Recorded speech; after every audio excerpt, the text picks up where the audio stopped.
Several years ago, I was sitting down to write tickets for our team in preparation for a pointing meeting. And as I was going through, I was getting more and more frustrated and tired because I had to go through and think through all of the details of the ticket, write down extensive implementation notes, and go through and detail item by item, line by line, exactly what needed to happen in each of those tickets. So if you have any experience or you're more senior, you're like, oh, that's not a good thing. So based on that, let me explain what was going on. So we had a couple different team members that I'm going to talk about. The first one was you would be able to give him a ticket and he would honestly not be able to execute the ticket.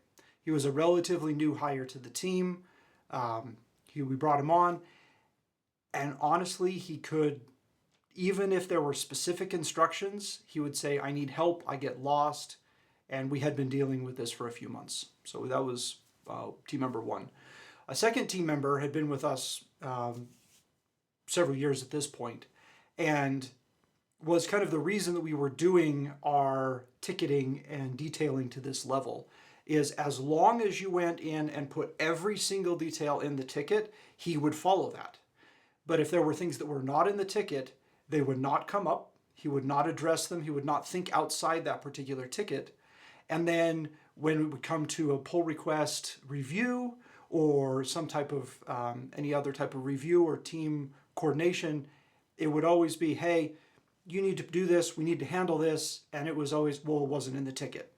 Or why do we need to do that? It was always pushback. It wasn't oh, let's make the best software we can. It's more of, I'm here to do a job, you tell me exactly what to do, and this is what I'm going to do. And then there was another team member who didn't like, but didn't necessarily dislike having things detailed out that way. He was like, okay, that's fine. And he went through and was able to execute just fine. And then there was another team member who absolutely hated it. It was essentially taking away his ability as an individual, as an engineer, to be able to execute, to be able to think through things, to be able to come up with the solution itself as a part of the implementation process. And so we had a range of variability, a large variable range of skill and ability on the team. And it was causing problems and causing me frustration. And also the product person over the team, QAs, those type of things. So based on all of that, I learned a few lessons, especially around when you find yourself going to that level of detail and granularity, what's going on. The first lesson that I learned is process defines baseline. So whatever your process is, it's going to tie directly to what your baseline of ability is. So kind of like bikes. If you have a process that's like a bike, whatever you're doing in your process, everybody on that team, unless you're going to individualize the process, everybody has to ride the same bike. You're going to pick a bike for the team.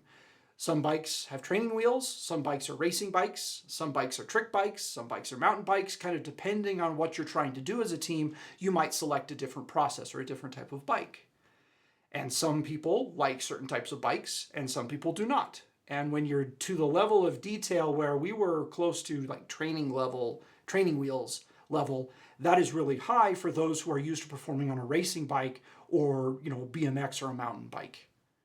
So that process that you pick and you select and that you implement across your team ties directly to that baseline and how happy your team is. The second thing is compensating is draining. So when you are trying to bring someone up to the level of your process and you're compensating for their lack in skill, ability, understanding, or talent, that has a cost, kind of a Sisyphean effect, if you will. You're always going to be paying that cost as a leader or a team member to make up whatever that gap is between where they need to be and where they currently are operating. And what I learned is it's usually not worth it to pay that cost long term. It's honestly just not worth it. It's better to go in and let that person move on and stop paying that cost and re-articulate whatever that bottom or baseline is. Third thing I learned is constraints are key.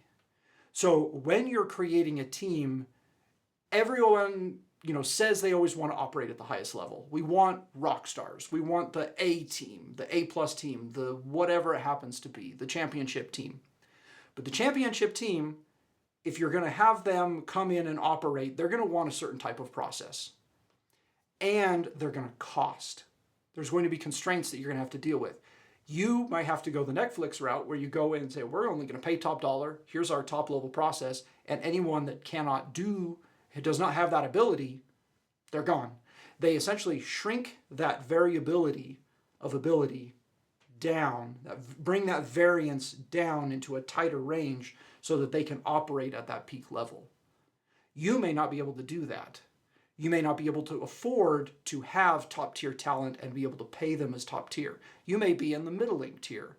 And at that point, the mix of abilities you're going to get are going to vary.